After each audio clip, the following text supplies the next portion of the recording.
Do you want to create a Valentine card? Okay, I'm going to give you the steps on how to do that. Welcome to Season of Love. The first thing you have to do here is to open your chatgpt. So right here is my chatgpt interface. The next thing you have to do is to click on the plus icon.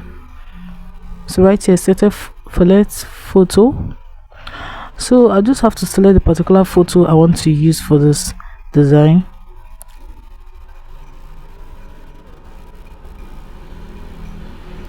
So I'm just going to take one of this photo and type in create Valentine card.